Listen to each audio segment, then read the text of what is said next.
Hello everybody, welcome back to my channel. So today we are going to learn structural organization in animal in one shot. Let's start the video.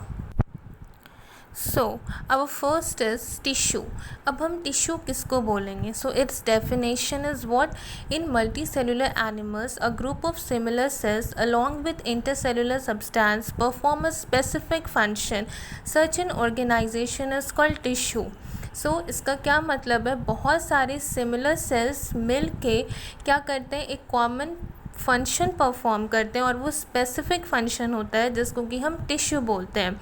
यहाँ पे क्या लिखा है? In multi cellular animal a group of similar cells mark this words along with intercellular substance perform a specific function. Such an organization is called tissue.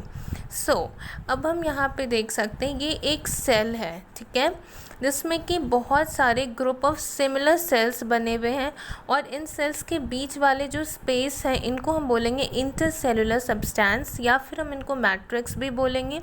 ये क्या perform करेंगे? Common function, that is specific function, और इस पूरे को हम बोलेंगे tissue.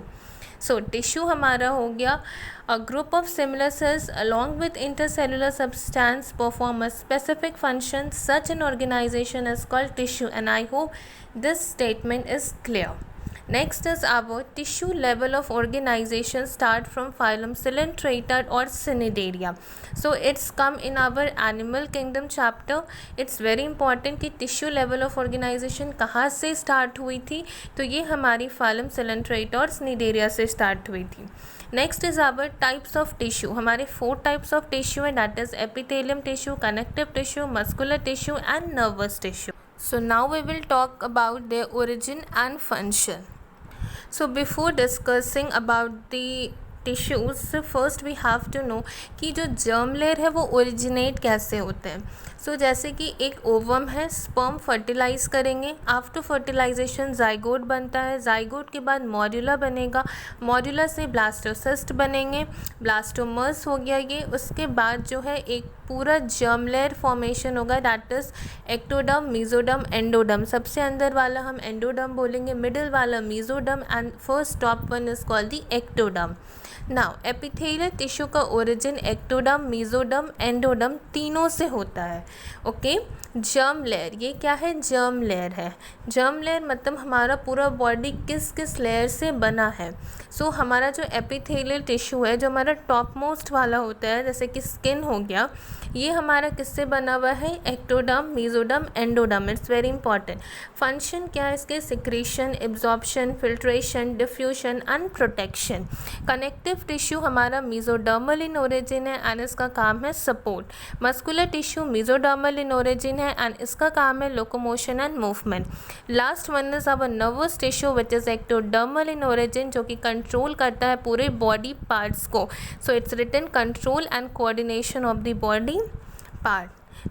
This is our nerve. इसमें क्या है? ये जो अंदर में छोटे छोटे बने हुए सेल्स है, ये न्यूरॉन है या फिर हम इनको नर्व सेल्स बोलेंगे, ठीक है. अब नर्व्स किसके बने हुए हैं? 3 है, sensory nerve, motor nerve, mix nerve.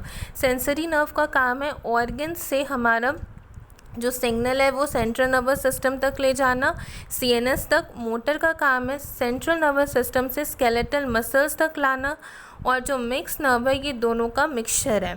Okay, this is completed. Now here we can see, ये हमारा क्या है? ब्रेन है. ब्रेन से ये स्पाइनल नर्व निकले हुए हैं, ठीक है.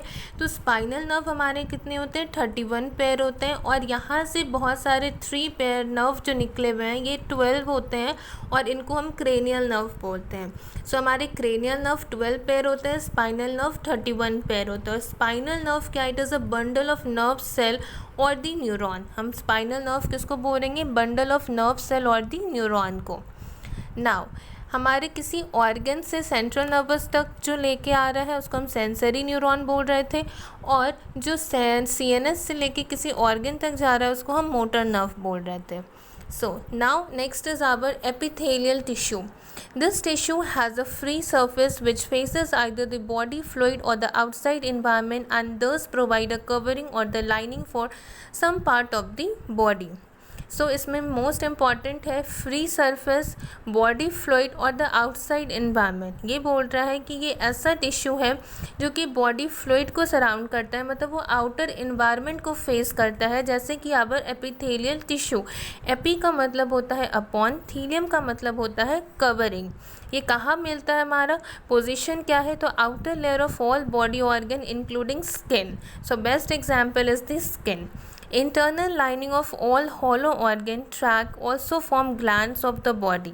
So ये हमारा कहाँ होता है, एक तो स्किन हो गया outer layer, and next is internal lining, जैसे कि वो ग्लैंड्स बनाते हैं हमारे। So epithelial tissue. Now, what are the properties of epithelial tissue? In epithelial tissue, little negligible intercellular substance और matrix होते हैं। Epithelial show high regeneration power। Avascular होते हैं, मतलब no blood vessels but nerves are present। All epithelial tissue rest on the non-cellular basement membrane। ये एक basement membrane के ऊपर होते हैं, और ये avascular होते हैं, यहाँ पे कोई भी blood supply नहीं है। जैसे कि हम इस डायग्राम में देख सकते हैं, ये हमारा नीचे कनेक्टिव टिश्यू है, बीच में बेसमेंट मेम्ब्रेन है, उसके ऊपर हमारा एपिथेलियल टिश्यू है। एपिथेलियल टिश्यू में कोई नर्व नहीं है, तो ये अपना कहाँ से ब्लड मतलब सप्लाई लेते हैं, तो ये कनेक्टिव टिश्यू से अपना सब कुछ लेते हैं। ओके, सो ये नॉन सेलुलर हो गया, बेसमेंट मेम्ब्रेन हमारा नॉन सेलुलर है, दैट इज़ ये प्रोटीन और फाइबर से बना होता है। Now next is our types of tissue। Simple epithelial tissue, compound epithelial tissue। Simple का मतलब है single और compound का मतलब है बहुत सारा, that is multi layer। Single layer present होता है हमारा internal lining of the body cavity and ducts and tubules. So इसको आप याद करिए, बहुत इंपॉर्टेंट है। जो हमारा सिंगल लेयर है दैट इज़ ये कहाँ कहाँ होगा, internal lining of body cavity में, डक्ट्स में एंड ट्यूब्यूल में, और इनका फंक्शन है for absorption, secretion, diffusion and filtration.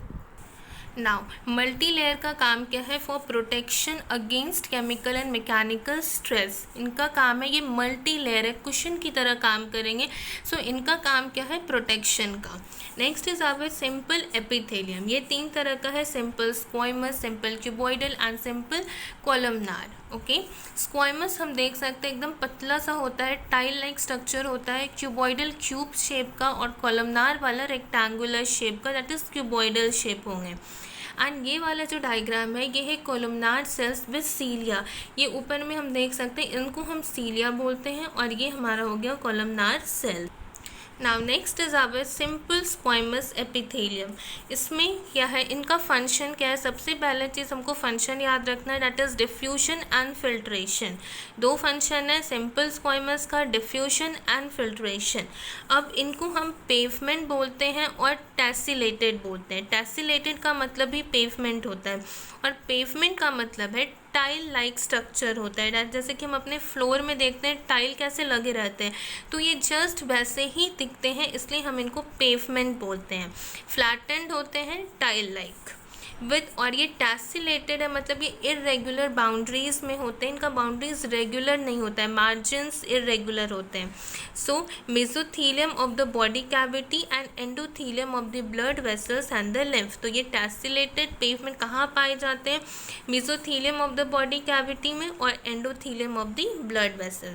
Now here are the examples कि हमारे सिंपल स्क्वाइमस कहाँ है। तो इनका फंक्शन था डिफ्यूजन एंड फिल्ट्रेशन। तो पहला है हमारा रेस्पिरेटरी सिस्टम में, जहाँ पे क्या होता है, एल्विलाई में, लंग्स में क्या होता है, डिफ्यूजन का काम होता है। हमारा जो ऑक्सीजन है वो डिफ्यूज़ होता है, उसके बाद वो एल्विलाई में जाता है। तो respiratory zone that is alveoli of the lungs, यहाँ पे डिफ्यूजन का काम हो रहा है। सो हमारा रेस्पिरेटरी सिस्टम किस में आएगा, सिंपल स्क्वाइमस में। Excretory system, Bowman's capsule, descending loop of Henle, यहाँ पे फिल्ट्रेशन होता है, तो इस वाले पार्ट में क्या हो जाएगा, फिल्ट्रेशन हो जाएगा। Next is our circulatory system, endothelium of the blood vessels and internal layer of the heart. Okay, so this are the examples where simple squamous is present, because उसका फंक्शन था diffusion and filtration, और इस तीनों में हम देख सकते हैं डिफ्यूजन एंड फिल्ट्रेशन हो रहे हैं। नाउ अब हम मेसोथीलियम किसको बोल रहे हैं, तो internal lining of the body cavity को हम मेसोथीलियम बोलते हैं। जैसे कि हमारा जो हार्ट है उसका जो आउटर कवरिंग है उसको हम बोलते हैं पेरिकार्डियल कैविटी, लंग्स है तो प्लूरल कैविटी, ऑर्गन्स है स्टमक, इंटेस्टाइन में, तो वो सबको हम बोलते हैं visceral cavity. So this is our mesothelium, internal lining of the body cavity. Next is our simple cuboidal epithelium. अब इसका फंक्शन है एब्जॉर्प्शन एंड सिक्रेशन. स्क्वाइमस का फंक्शन था डिफ्यूजन एंड फिल्ट्रेशन, तो क्यूबॉइडल का फंक्शन है absorption and secretion. Now next is our simple cuboidal, normal cuboidal and brush border cuboidal. ये दो पार्ट में डिवाइडेड है, एक नॉर्मल और एक ब्रश बॉर्डर. नॉर्मल में ये देख सकते हैं डायग्राम में, ये बीच में न्यूक्लियस है, न्यूक्लियस इसका सेंटर में होगा, उसके नीचे क्या है हमारा बेसमेंट मेम्ब्रेन है. क्योंकि ये एपिथेलियम का पार्ट है तो एपिथेलियम में ए वास्कुलर होते थे, कोई ब्लड सप्लाई नहीं है, वो कहाँ से लेते थे अपना ब्लड सप्लाई? कनेक्टिव टिश्यू से. सो नाउ नॉर्मल क्यूबॉइडल का एग्जाम्पल हो जाएगा germinal epithelium of gonads, that is testis and ovary. दूसरा एग्जाम्पल वेसिकल्स ऑफ थायराइड में, टेब्यूल्स plus duct of the glands में, और डक्ट कैसे होंगे? स्मॉल डक्ट्स होंगे. नाउ ब्रश बॉर्डर कहाँ होगा हमारा? माइक्रोविलाई में, दैट इज, और माइक्रोविलाई का क्या काम है? इंक्रीज करता है सरफेस एरिया, किसके लिए? For absorption. सो ये ब्रश बॉर्डर क्यूबॉइडल एपिथेलियम जो है ये बस एक एग्जाम्पल है किसका? पीसीटी ऑफ द नेफ्रॉन का. तो नेफ्रॉन में जो पीसीटी हमारा है ये इसमें क्या होगा हमारा? Brush border cuboidal epithelium. ये जो ऊपर में छोटे छोटे दिख रहे हैं ये हमारे क्या है? माइक्रोविलाई. माइक्रोविलाई का फंक्शन पता चल गया, ये इन सरफेस एरिया को इंक्रीज करते हैं, किस लिए? फॉर एब्जॉर्प्शन के लिए. Okay, so here we can see the diagram. जैसे कि ये हमारा हो गया बोवेंस कैप्सूल. तो बोवेंस कैप्सूल में क्या होता है? यहाँ पे सिंपल स्क्वाइमस है. क्यों? क्योंकि यहाँ पे फिल्ट्रेशन का काम चलेगा, और फिल्ट्रेशन किसका फंक्शन था? सिंपल स्क्वाइमस का. Next is this is our PCT. PCT में अभी हमने जस्ट देखा है कि ब्रश बॉर्डर एपिथेलियम होता है. Next is our loop of Henle. This is what? Loop of Henle. इसमें क्या होगा हमारा? सिंपल स्क्वाइमस होगा, क्योंकि यहाँ पे क्या होता है? डिफ्यूशन का फंक्शन होता है, filtration, diffusion. Descending loop of Henley में, ये बस किसमें होगा? डिसेंडिंग लूप ऑफ हेनले में. Now DCT, collect LH and collecting duct क्या होगा यहाँ पे? नॉर्मल क्यूबॉइडल, क्योंकि इन सब में क्या होता है? एब्जॉर्प्शन का काम हो रहा है. सो ये सब में क्या होगा? क्यूबॉइडल होगा. स्क्वाइमस डिसेंडिंग लूप ऑफ हेनले में होगा, और इधर पीसीटी में मेरा ब्रश बॉर्डर होगा. बोवेन कैप्सूल में मेरा सिंपल स्क्वाइमस होगा. Now please note this point कि सीलिया एंड माइक्रोविलाई जो है ये सिर्फ और सिर्फ क्यूबॉइडल और कोलमनार में ही मिलेंगे. Okay, now next part is our types of cilia. So type of cilia में क्या है? दो तरह का है, एक मोटाइल सीलिया और एक नॉन मोटाइल सीलिया. मोटाइल सीलिया को हम बोलते हैं काइनोसीलिया, नॉन मोटाइल सीलिया को बोलेंगे स्टीरियोसीलिया. और मोटाइल वाले सीलिया में 9+2 arrangement of the tubulin protein होगा, और नॉन मोटाइल वाले में 9+0 arrangement of the tubulin protein होगा. Now third part is our simple cuboidal epithelium tissue. इसका भी सेम फंक्शन है, that is absorption and secretion. Goblet cells, mucus releasing cells are present. Oval shape nucleus present near the base. इसमें जो nucleus है वो कहाँ है? Base के पास.